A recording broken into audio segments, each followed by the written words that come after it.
We're here. We're very happy to be here at Ancestor House.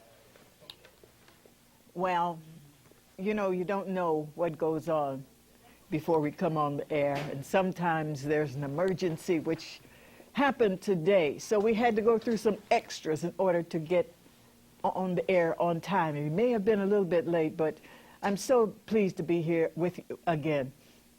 We reran some shows because a couple of us needed some time off, but we wanted to bring to you some of the best.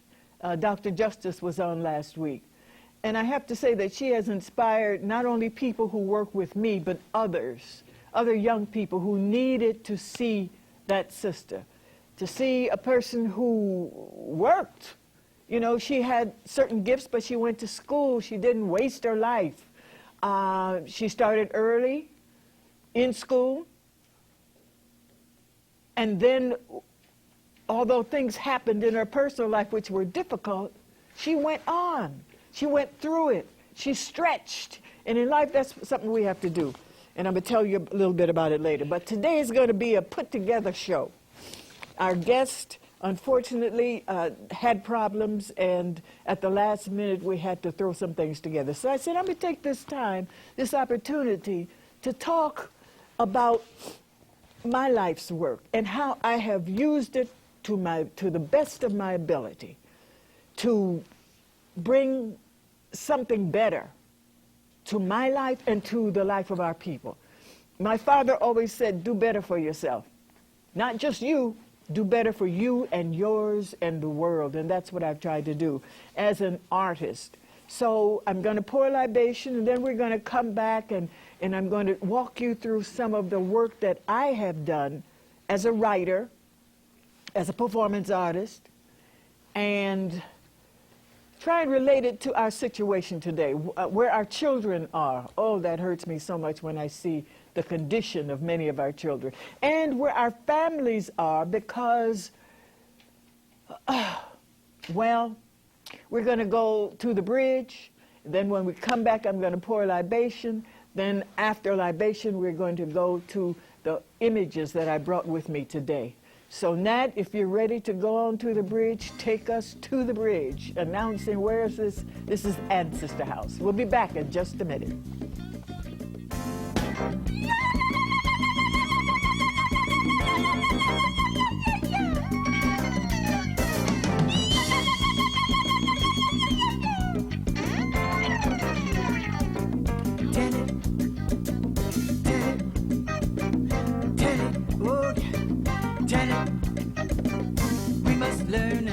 Story, heal the pain and raise the glory. Tell it. We must learn and tell our story, heal the pain and raise the glory. Tell it. Not to know the family story is bad. Not to want to know it is worse. But to pass on ignorance to someone is it's like passing on a curse. And it will curse your father, curse your mother, curse your sister, curse your brother. And every time you come close to one another, it will be there in between to separate. Yes, we must tell our story.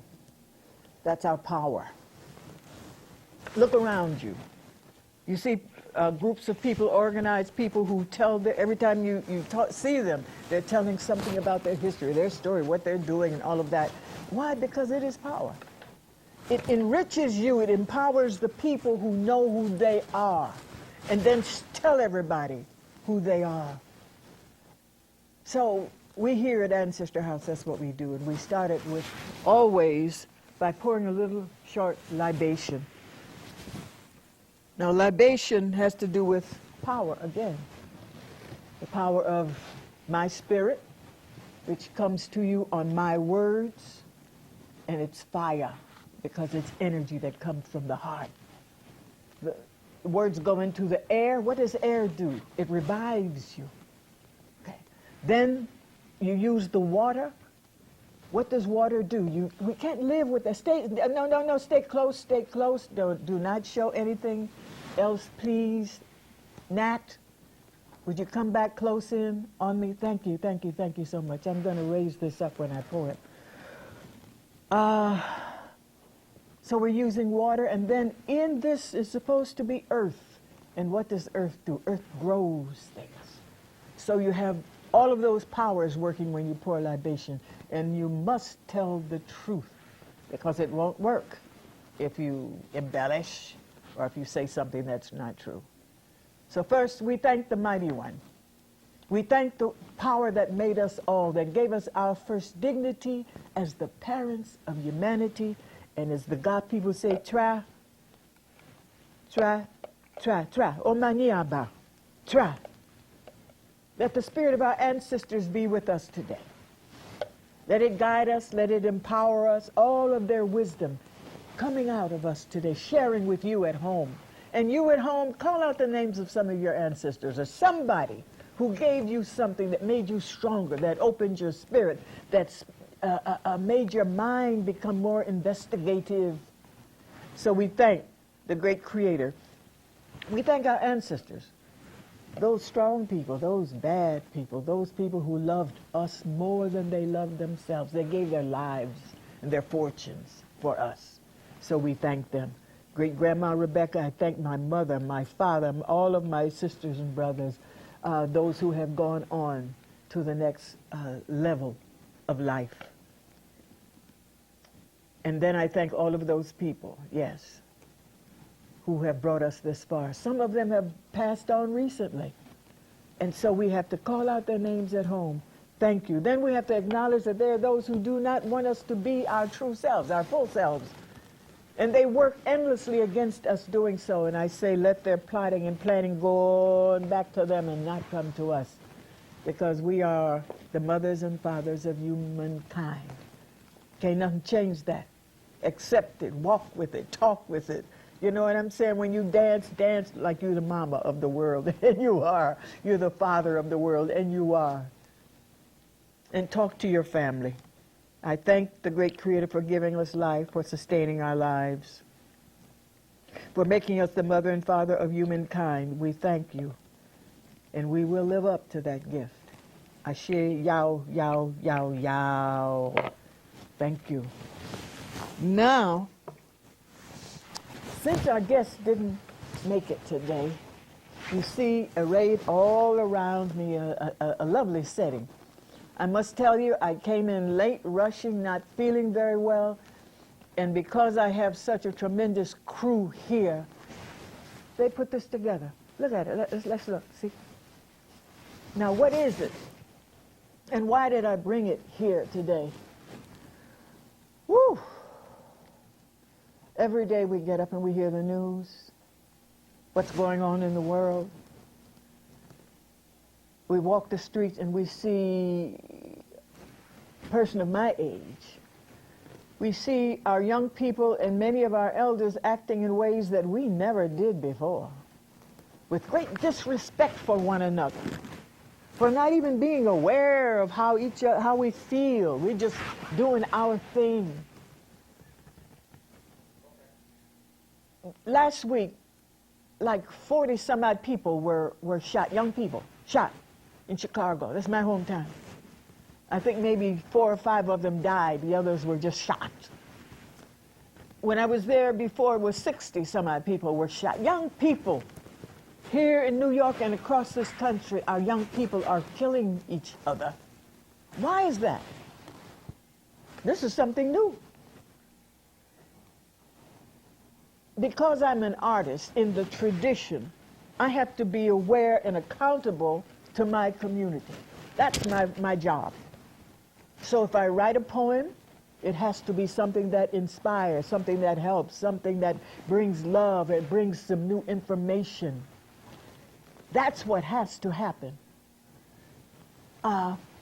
So my work reflects that. Now I have to right my microphone so that you can hear me better.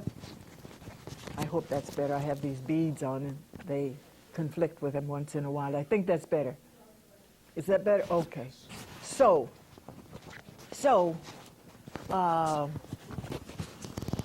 I'm brought here today some of my covers and pictures of books that I have written, some photographs from when I was part of the Catherine Dunham Dance Company some years ago.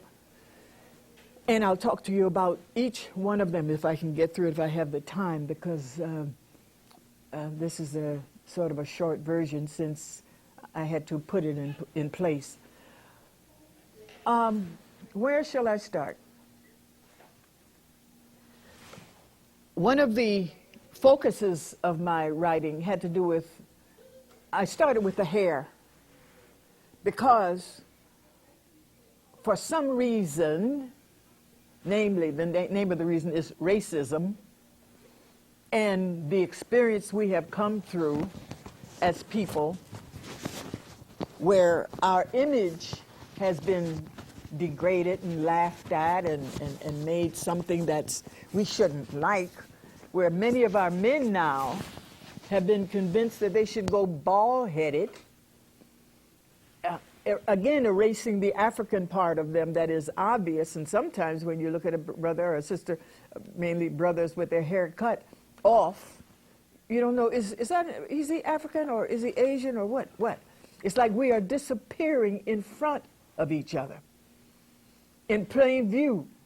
Our sisters they think that they have to have the long hair. Now, I'm saying this coming out of the 60s, you understand, where we treated our hair, we were ashamed of it, we covered it, yes, we had the wigs, and we were straightening and burning our necks and burning our ears with the hot combs because we had to look a certain way. And then the 60s came, and we said, why am I doing this? You know, I don't want to look like those people. Why should I want to look like those people? I should look like myself.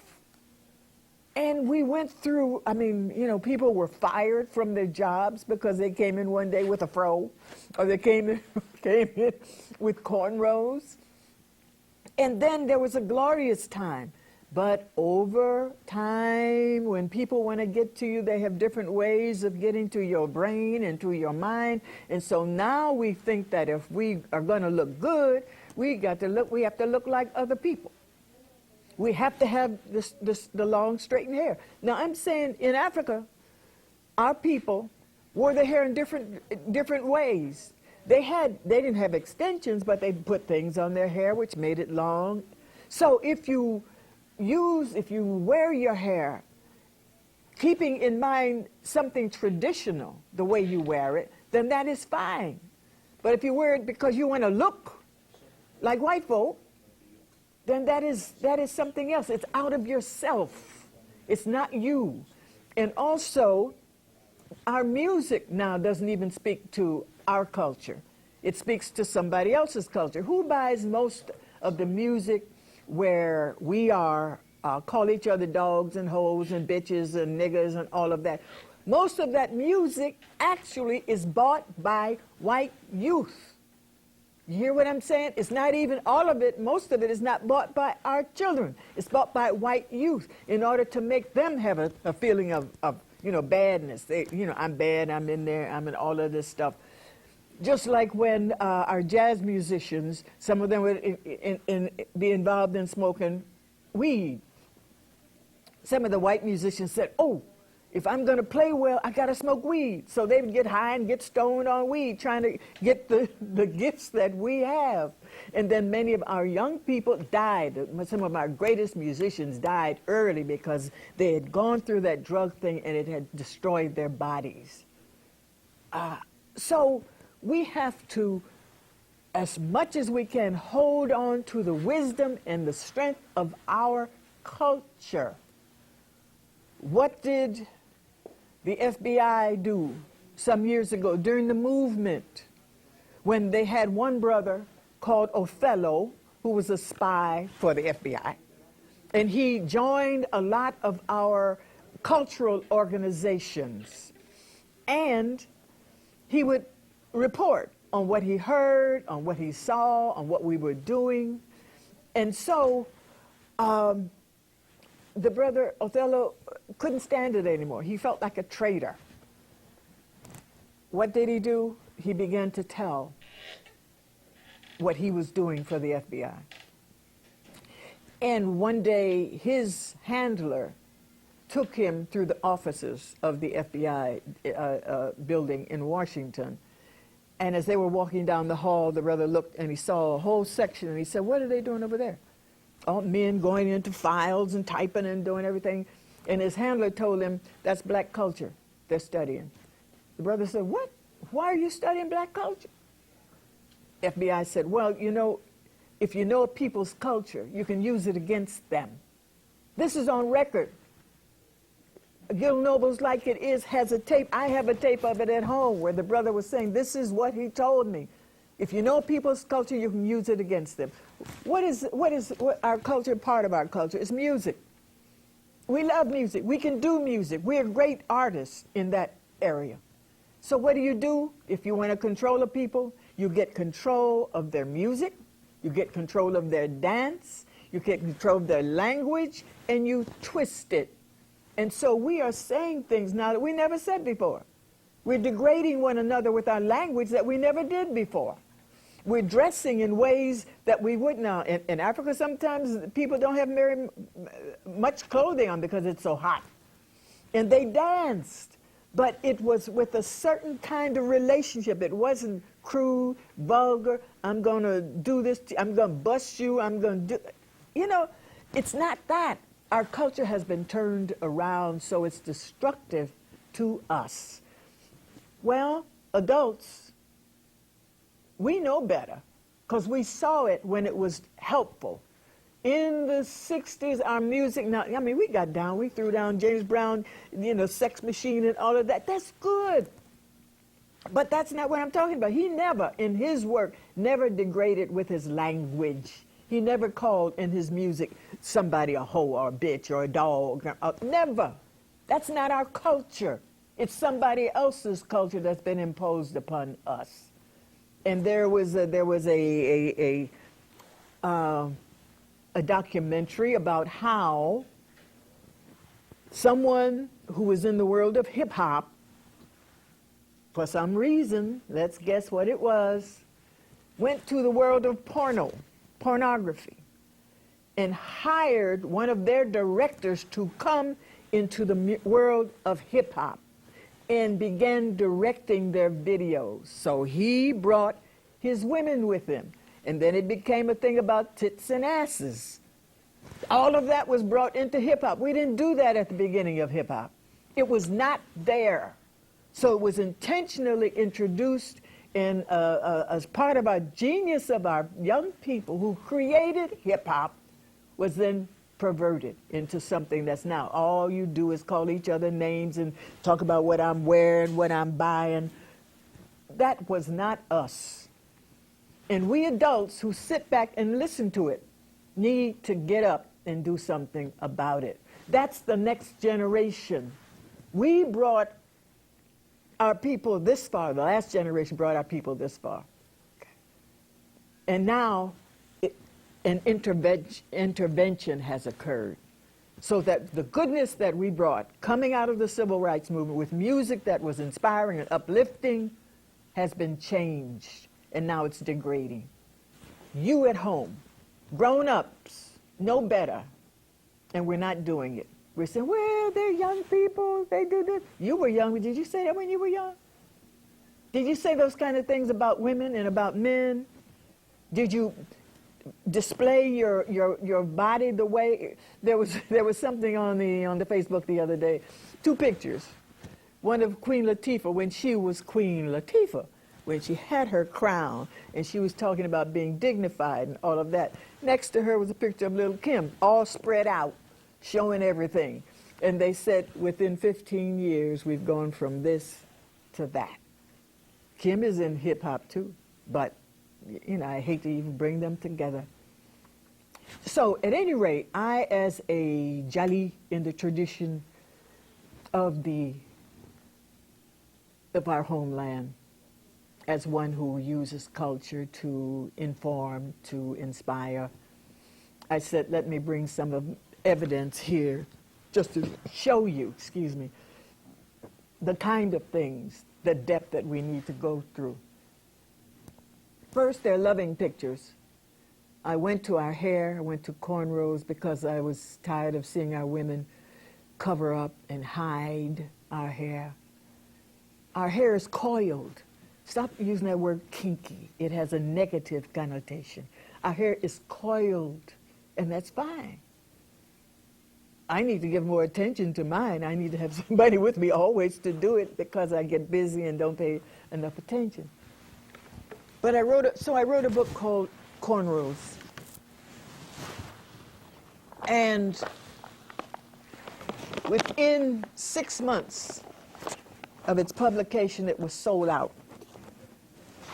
Sold out because our people needed to have information about who we were, about our hair, about what it meant, what the braids meant.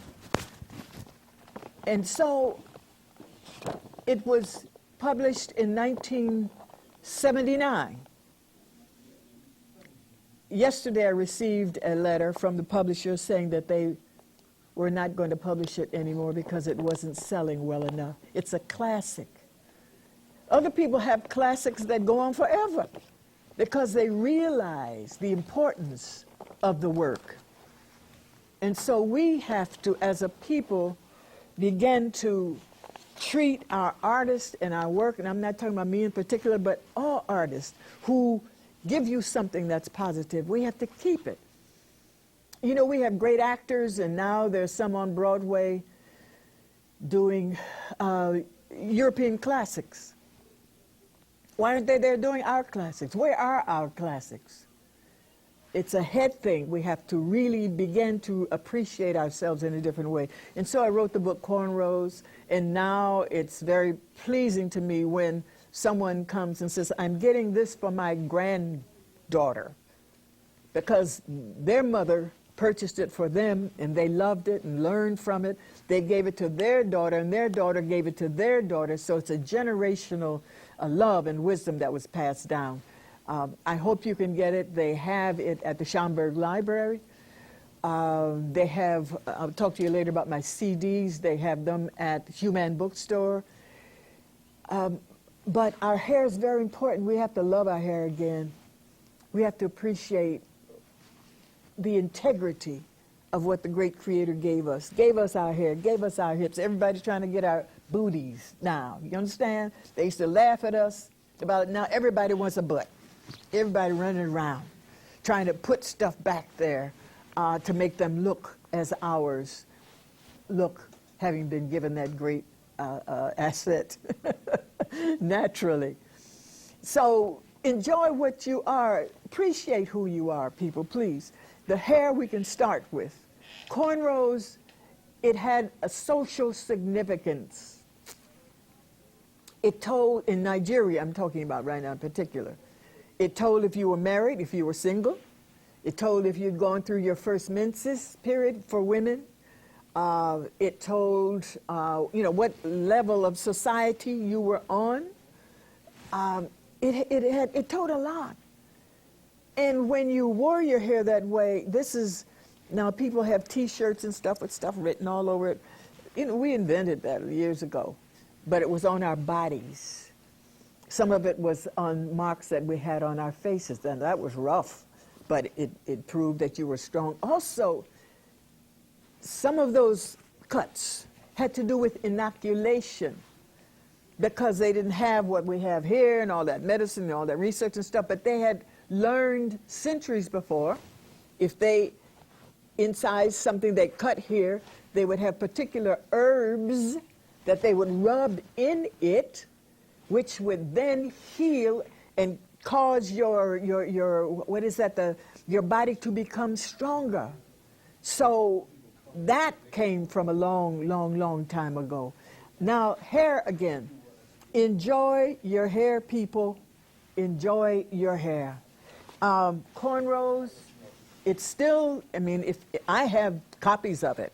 If you wanted to get it, and you go to Human, or if you go to Schomburg and buy what they have. If not, get in touch with me at on my Facebook. But Camille Yarbrough at gmail.com, and I'll see that you can get copies of it.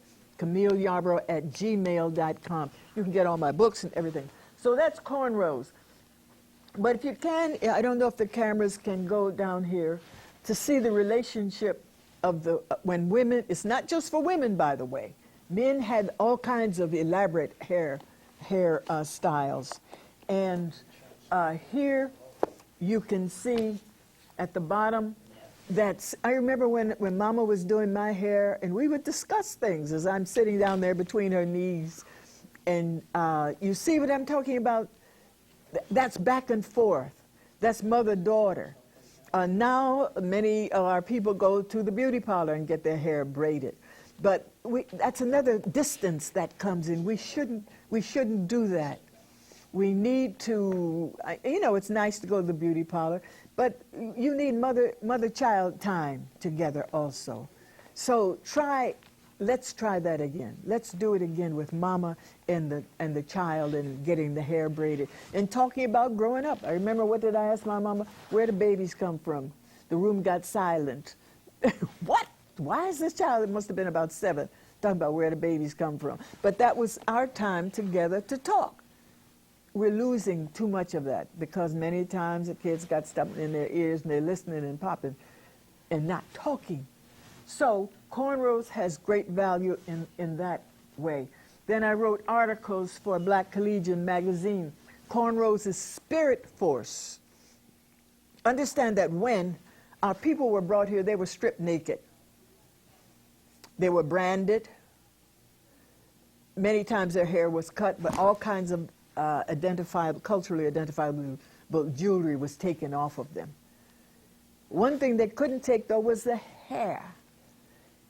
And sometimes, there is a story about the ship which talks about how one woman tried to secrete her child on that ship. She had braided her hair in a certain style and thought the ship would go back. And when the ship went back, they would identify the child by the style of the hair. But when you do that, when you share with your child, and when you're braiding the hair, again, it's a time of bonding. So it's that spirit that comes out, and you talk about your life. You talk about being a mother. You talk about relationships. You talk about growing up. There are many things you can discuss, but it's that love that comes out when you're braiding the hair. And I love seeing these young children with their hair braided so beautifully. I hope, though, that they have some connection with the person who's braiding it, who gives them some culture that goes along with it and knows that they have to carry that hair a certain way. You can't be fighting in the street with your hair braided. It doesn't go together. It's not supposed to be there. So that was the first book I wrote, Cornrows. And then after that, I was asked if I could write some more children's books. I had no intention of writing children's books because I was writing grown-up, serious, I don't want to say problems, but, you know, the tensions that we have and the stresses. And so I had written and I don't even see it here. It's not here. I wrote some poetry, and it became an album, my first album, which became later a CD. And it was called The Iron Pot Cooker. Why the Iron Pot Cooker? Again, tradition. Some places, women, doctors, female doctors in Nigeria, again. When they traveled to different villages, they carried an iron pot. And in that iron pot, they had herbs and all of the things they would use to heal. And since my work is used to help us heal from the terror that brought us here and that's still with us, I was the Iron Pot Cooker. So that's where that name came from. And you understand that also when the iron pot, you season that pot over as you cook in it, things go in it so that everything becomes richer when you use the iron pot. But unfortunately, I don't have Oh, right there. Wax Poetics, a magazine called Wax Poetics, did a review of the Iron Pot Cooker. It was a marvelous review. It's a great album, I have to say it myself. The songs in it deal with But It Comes Out Mad, generational pain handed down. Sometimes people have had pain in their lives and they didn't deal with it. They have families, then they bring that pain into their family, and the children suffer, the wife suffers, the husband suffers, and then the children grow up and they bring it into their family. So we have to stop the generational pain from become generational. And so I dealt with that. It was called But It Comes Out Mad. Classic. In that, there was also a song called Take Your Praise. I did have a concession. The song was written to black men. The song was written because it was during the movement time and we were moving this country. And I wanted to look at our men who were really getting the brunt, being shot, being beaten up, as the women were, but mostly the men, because the men were usually out front. And I wanted to say to them, we've come a long, long way together through the hard time and the good. I want to celebrate you, brother man. I want to praise you like I should. I did a little concession. I said, we've come a long, long way together through the hard time and the good. I have to celebrate you, baby. I have to praise you like I should. That song, though, you see, you do something and you never know how it's going to be used.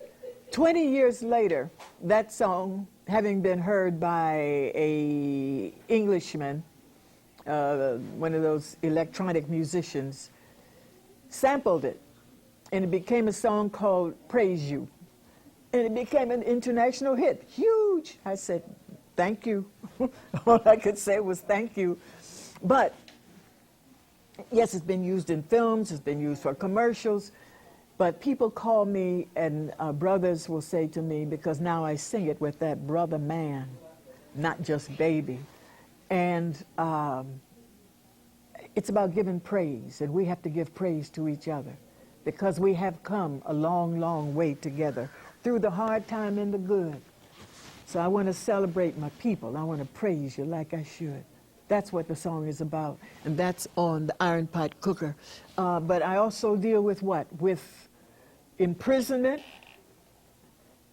Can I get a witness to how our men are imprisoned in ridiculous numbers, and our women increasingly so? And why? What happens to your family when you're in jail? What happens to the children and the wife? So all of that is there, but there's some good stuff, also some positive stuff there, also some happy kind of thing. But this is what artists are supposed to do. They're supposed to deal with what's happening in the community. We have to check our artist people. Just because they're on the stage, it shouldn't be an ego trip. That's not what it's supposed to be about. You're supposed to be there not to inspire people. Now we have people, good singers.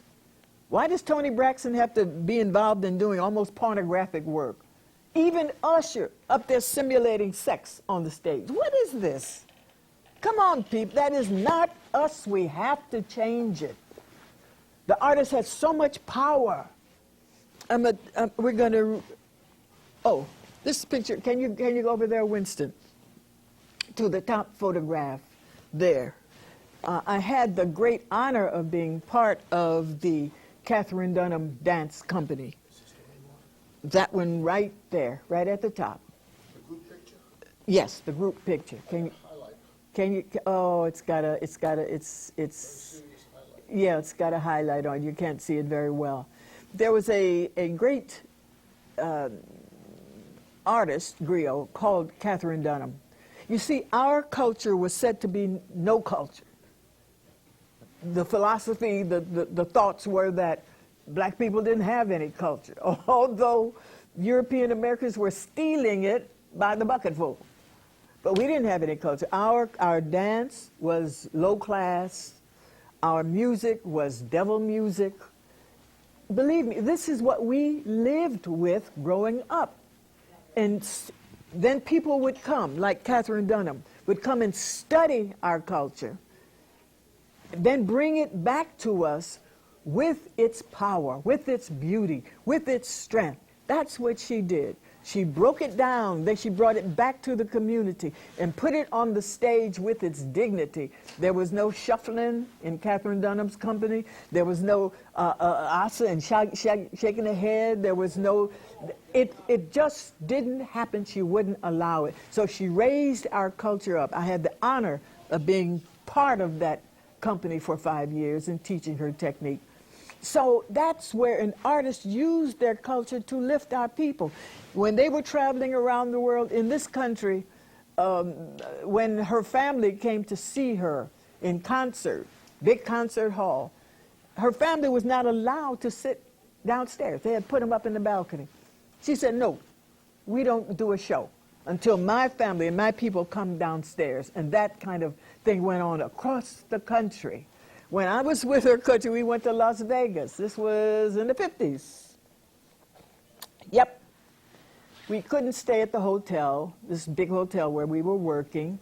As a matter of fact, we had to stay across town, go under this viaduct in this bus, get off of the bus. There were no street lights. We had to hold each other on the shoulder because we were not allowed to stay on the Strip in Las Vegas. None of the big stars, they had to fight for that. It's supposed to be your right. There were no dressing rooms in the hotel. They had like a little van outside, so we dressed out there. She had a hard time, but at the same time she was doing that, the government was on her case for taxes. I'm writing it right now in the book. It's tragic, it's funny, and it's tragic. But she survived and she changed because she was an artist. She had that power. She was on the stage, as many of our artists are on the stage now. But she was not ego-tripping on that stage. She was raising our culture. I'm very grateful to her, Catherine Dunham, and all that she produced. People who come, when you see dance on Broadway, most of it is because she took the African dance and broke it down into pieces. How do you move here? How do you isolate? How do you use your arm? What was all of this about? The contraction, the release, all of that came from her school, which she started here in New York City. Had never been a school like that before. And also a lot of white dancers came who became leading choreographers they were on Broadway because they went to her school. And many of our dancers now, including Alvin Ailey, were influenced by what she did. So that's what artists do. That's what I do. Let me see. Now, after the Iron Pot Cooker, I did a lot of shows down in the village at used to be Joe Papp's Public Theater, black plays. Then I did To Be Young, Gifted, and Black. Do I have anything on here from To Be Young, Gifted, and Black? I don't think so. But during that time, there was something else moving in me. It was spirit. We are a spirit-driven people, and we have to have time to recognize that.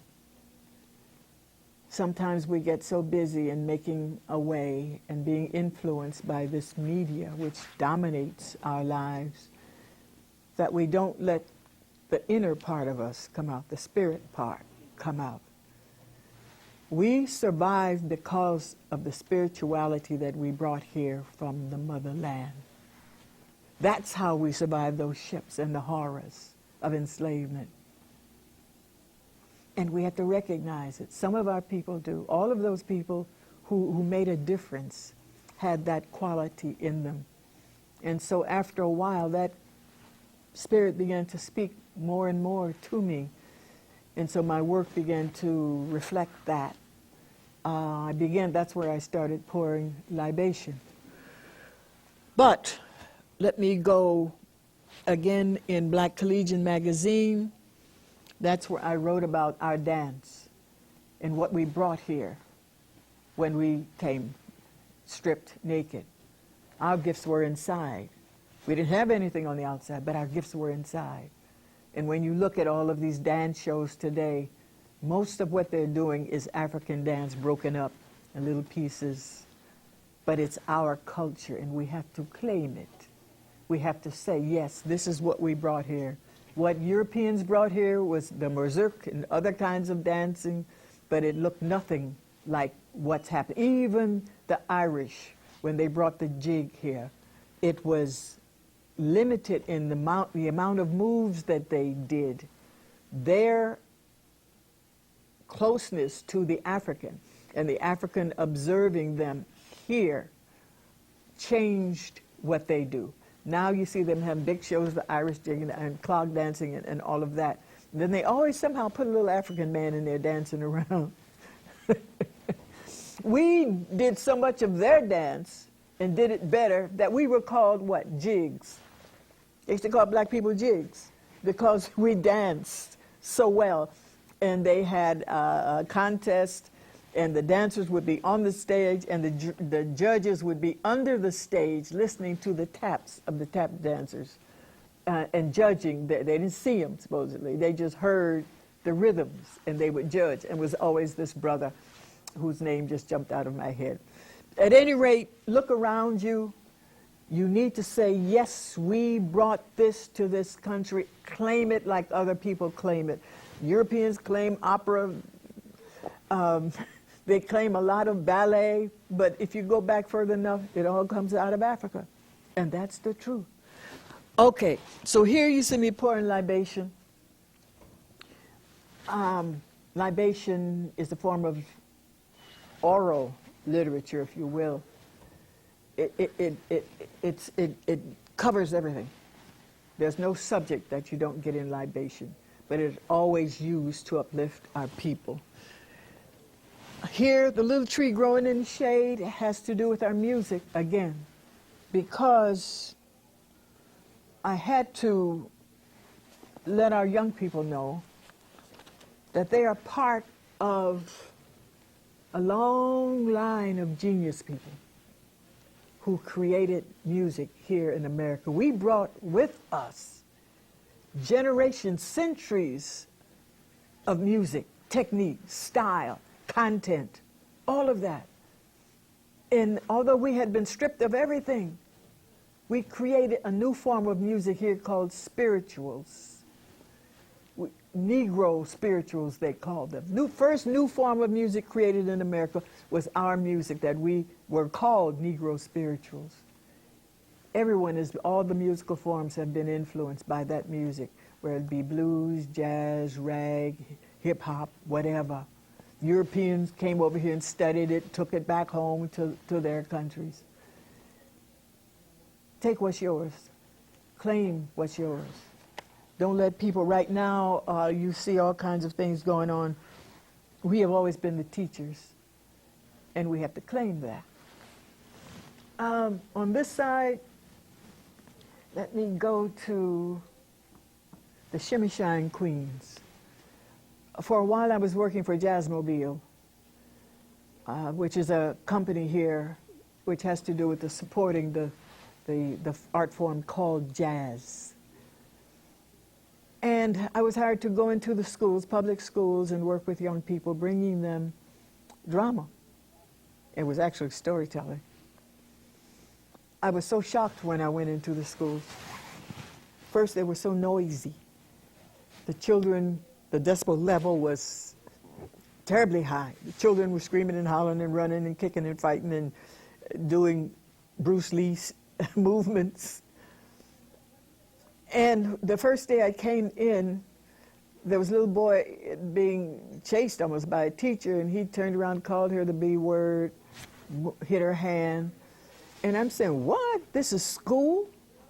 And when I went to my classrooms, I had to collect certain children who had signed up for this program to come down to my classroom, and there we were supposed to go into drama. But getting them from that room to my room, I had to be a policewoman. Then when they were in the room, they never stopped moving, never stopped talking, never stopped shouting, never stopped fighting. It took me the whole session to get them to sit down and be quiet, and by that time the bell rang and it was time to go. So I said I had to do something, and I did something. I brought them, I had a huge suitcase full of African clothing and jewelry and all kinds of artifacts. And then I had a carved stool, Ghanaian stool, beautiful Sankofa stool. Reach back and fetch what is yours if it's powerful and use it today.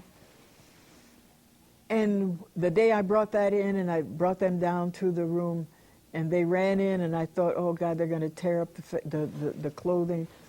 And they didn't. They stopped and they looked and they said, you brought this for us? I said, yes. And then I had to explain what each item was, and they listened and they were quiet.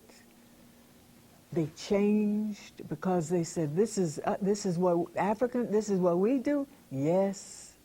This is part of your ancestry, your culture. Culture, if you have your culture, it brings you peace. You are strengthened by your culture.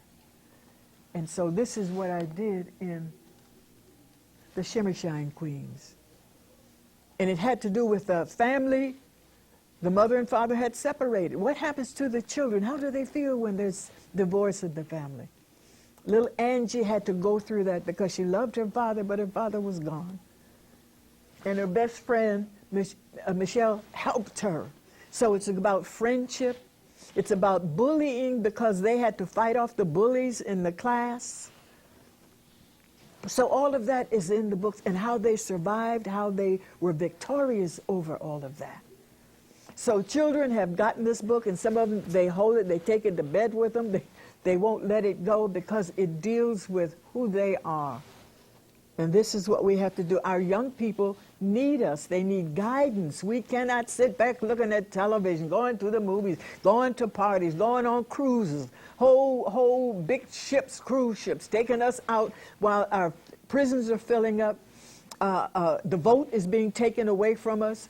Our children are being, what do they call it when they stop them on the street and start frisking them, patting them down and everything. You cannot sit in front of, many of our children cannot sit in front of their own building before the police come and say, what are you doing? Get up. Where are they going to go? Then they go in the halls and the police come in the halls and try to arrest them for doing something. When the schools, you have to go to schools, you're going to be patted down and go through the machine to see if you have weapons. This is what our world has come to, and we have to stop it. Adults, you adults sitting at home, we have to stop it. Our children don't know any better. They never experienced the greatness, the changes that we came through in the civil rights movement. We have to tell them. That's the importance of telling our story. It is power, people. Power. Take it back. Last time I did a presentation, I welcomed the audience, and then I said to them, good evening, shipmates. Some of them began to laugh because they understood that we had been brought here on the ships, slave ships. We had greatness before that, but we were brought here on slave ships. And some of those people who were on those slave ships remembered what had happened to them, remembered how they were brought here. And after they were on the land, sometimes even after they had been freed, they remembered and they told one another how they survived. They told one another that they did not let their spirit down, that they passed on the story to the new people so they'd know that this world is not easy. Freedom ain't free. So I, as an artist, that's my job. I'm supposed to tell the true story. I'm supposed to show the strength and the greatness of our people. That's what artists are supposed to do. Even if you're Beyonce, even if you're shaking it, okay? But you have it with a certain dignity. We have never been afraid of moving our bodies. But you use it in a certain way, and this society will take you into something that you shouldn't, into porno world. So we have to guard against that. So that was Shimmershine Queens. These young sisters survived it with the help of a teacher, with the help of the mother, with the help of people who cared about them. We're supposed to be the people who care about our young people, and we're just letting them go. Oh, this world says, don't discipline your children, and we don't, and the police do. We can't do that anymore. I was raised by people by parents. Thank God I had two. But they loved us. Sometimes we got a whooping. It's true. But they didn't do it to kill us. They didn't do it to hurt us. They do it to say, no, you don't do that, because I'll give you a whipping, but out there they will kill you. And so we learned discipline. We learned to watch. We learned to respect. We learned empathy with other people. That was Shimmershine Queens. Tamika and the Wisdom Ring.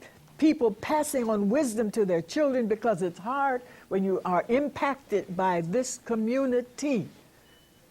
You have to have guides. And so the mothers gave them 3 rings to guide them about self-respect, about dignity, about holding on to your value system. What is our value system? What are we passing on to our young people today? We're going to bring the National Guard in to stop the violence in our community? No, we have to stop it.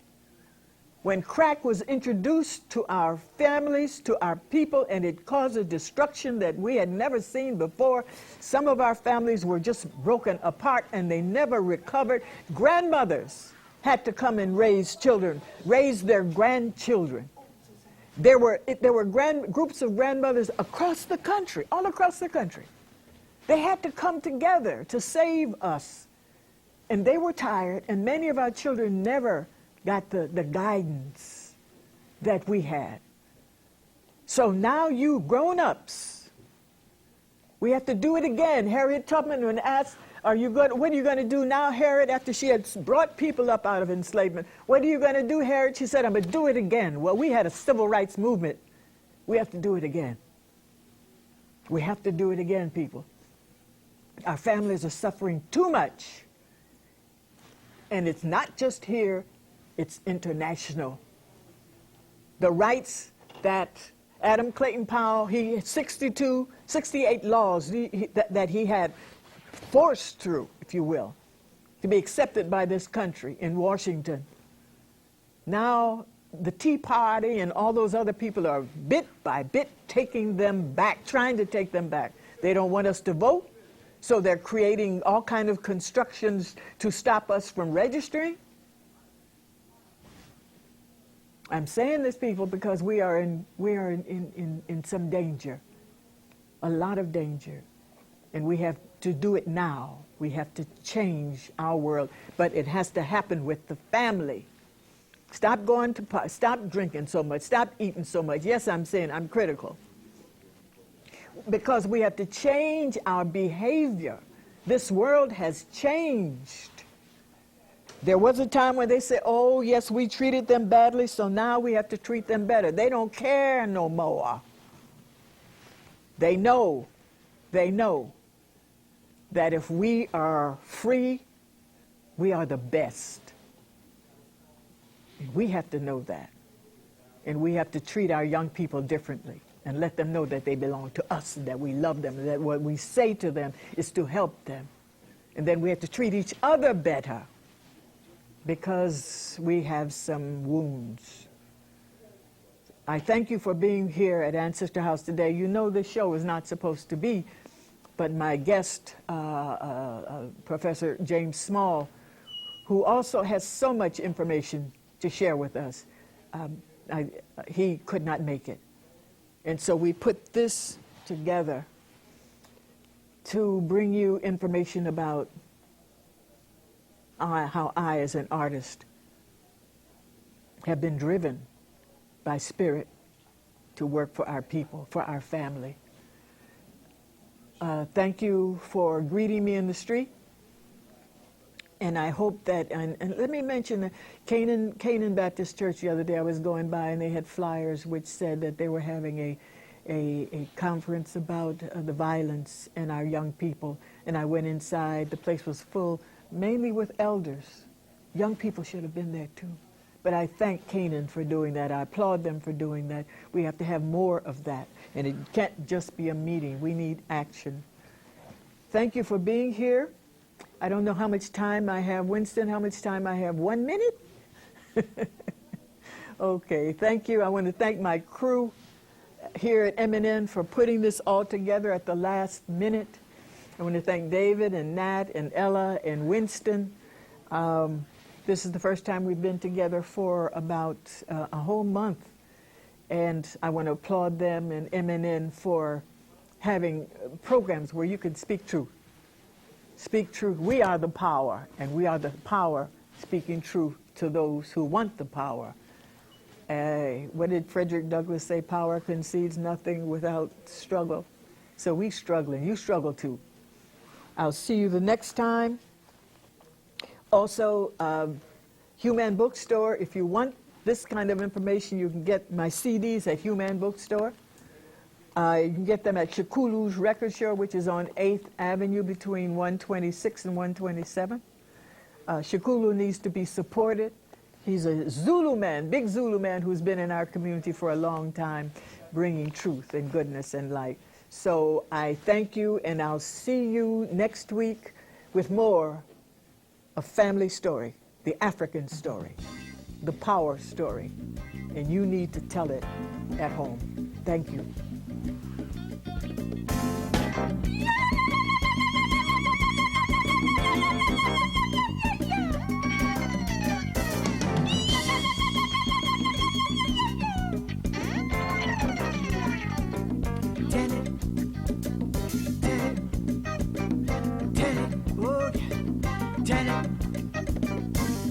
Learn and tell our story, heal the pain and raise the glory. Tell it. We must learn and tell our story, heal the pain and raise the glory. Tell it. Not to know the family story is bad. Not to want to know it is worse. For to pass on ignorance to someone is like, it's like passing on a curse. And it will curse your father, curse your mother, curse your sister, curse your brother. And every time you come close to one another, it will be there in between to separate and instigate. We must learn and tell our story. We must learn and tell our story for ourselves. No one else can learn and tell it for us. We must learn and tell our story for